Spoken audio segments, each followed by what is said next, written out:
ಇವತ್ತಿನ ವಿಡಿಯೋದಲ್ಲಿ ತುಂಬ ಸಿಂಪಲ್ಲಾಗಿ ಒಂದು ಸ್ವೀಟ್ನ ಹೇಗೆ ಮಾಡೋದು ಅಂತ ನಾನು ತೋರಿಸ್ಕೊಡ್ತೀನಿ. ಅದಕ್ಕೂ ಮುಂಚೆ ನನ್ನ ಚಾನಲ್ನ ಯಾರೆಲ್ಲ ಸಬ್ಸ್ಕ್ರೈಬ್ ಮಾಡಿಲ್ಲ ಪ್ಲೀಸ್ ಸಬ್ಸ್ಕ್ರೈಬ್ ಮಾಡ್ಕೊಳ್ಳಿ.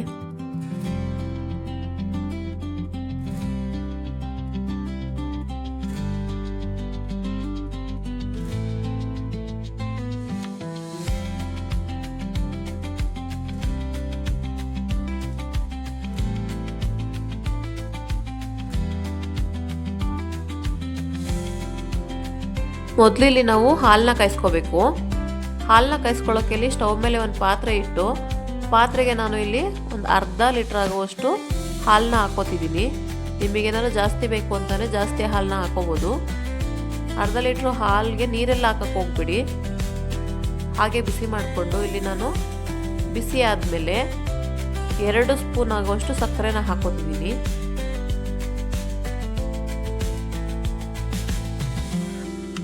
ಅದಾದಮೇಲೆ ಇಲ್ಲಿ ನಾನು ಸ್ವಲ್ಪ ಹಾಲಿಗೆ ಕಸ್ಟರ್ಡ್ ಪೌಡರ್ನ ಹಾಕ್ಕೊಂಡು ಮಿಕ್ಸ್ ಮಾಡಿ ಇಟ್ಕೊಂಡಿದ್ದೀನಿ.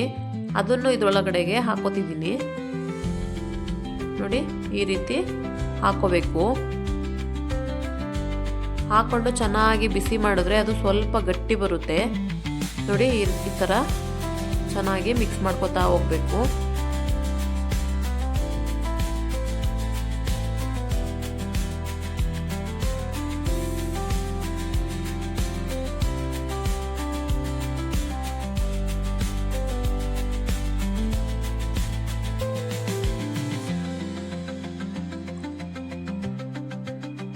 ನೋಡಿ ಇವಾಗ ಇದನ್ನ ಇನ್ನೊಂದು ಬೌಲ್ಗೆ ಹಾಕೋಬೇಕು.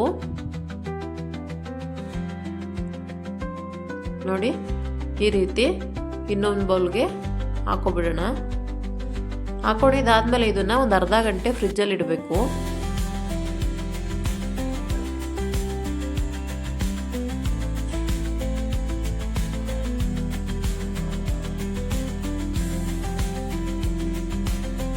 ಇವಾಗ ಇದಕ್ಕೆ ಫ್ರೂಟ್ಸ್ಗಳನ್ನ ಕಟ್ ಮಾಡಿ ಇಟ್ಕೊಳ್ಳೋಣ. ನೋಡಿ ಇಲ್ಲಿ ನಾನು ಪೊಮೊಗ್ರೆನೇಟು, ಆರೆಂಜು, ಗ್ರೇಪ್ಸು ಮತ್ತು ಆ್ಯಪಲ್ಲು ನಾನು ಇಷ್ಟನ್ನ ತಗೊಂಡಿದ್ದೀನಿ. ಇದನ್ನು ಇವಾಗ ಅದರೊಳಗಡೆಗೆ ಹಾಕೋಬೇಕು.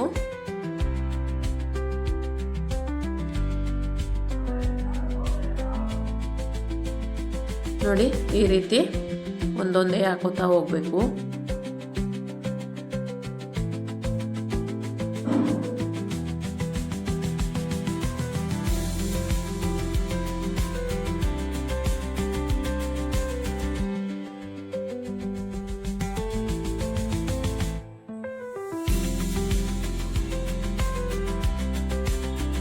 ಅದಾದಮೇಲೆ ಚೆನ್ನಾಗಿ ಒಂದ್ಸಲ ಮಿಕ್ಸ್ ಮಾಡ್ಕೋಬೇಕು. ಅದಾದಮೇಲೆ ನಾನಿಲ್ಲಿ ಚಿಯಾ ಸೀಡ್ಸ್ನ ತೊಗೊಂಡಿದ್ದೀನಿ. ಅದನ್ನು ಇದರೊಳಗಡೆ ಹಾಕ್ಕೋಬೇಕು. ಹಾಕ್ಕೊಂಡಿದ್ದಾದಮೇಲೆ ಅದನ್ನು ಇನ್ನೊಂದ್ಸಲ ಚೆನ್ನಾಗಿ ಮಿಕ್ಸ್ ಮಾಡಿಕೊಂಡು ನೋಡಿ ಈ ರೀತಿ ಮಿಕ್ಸ್ ಮಾಡ್ತಾ ಇರಬೇಕು. ಮಿಕ್ಸ್ ಮಾಡಿದ್ದಾದಮೇಲೆ ನೋಡಿ ಎಷ್ಟು ಚೆನ್ನಾಗಿರೋದು ಸ್ವೀಟ್ ರೆಡಿ ಆಯಿತು ಅಂತ. ನೀವು ಒಂದ್ಸಲ ಮನೇಲೇ ಟ್ರೈ ಮಾಡಿ ನೋಡಿ, ಖಂಡಿತ ನಿಮಗೂ ಇಷ್ಟ ಆಗುತ್ತೆ.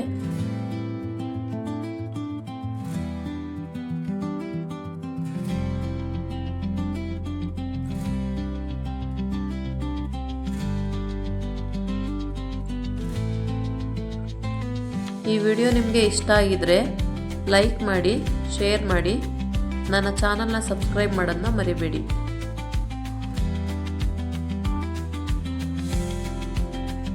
ಇವತ್ತಿನ ರೆಸಿಪಿ ನಿಮಗೆ ಇಷ್ಟ ಆಯ್ತು ಅಂದ್ರೆ ಲೈಕ್ ಮಾಡಿ, ಚಾನಲ್ನು ಸಬ್ಸ್ಕ್ರೈಬ್ ಮಾಡಿ.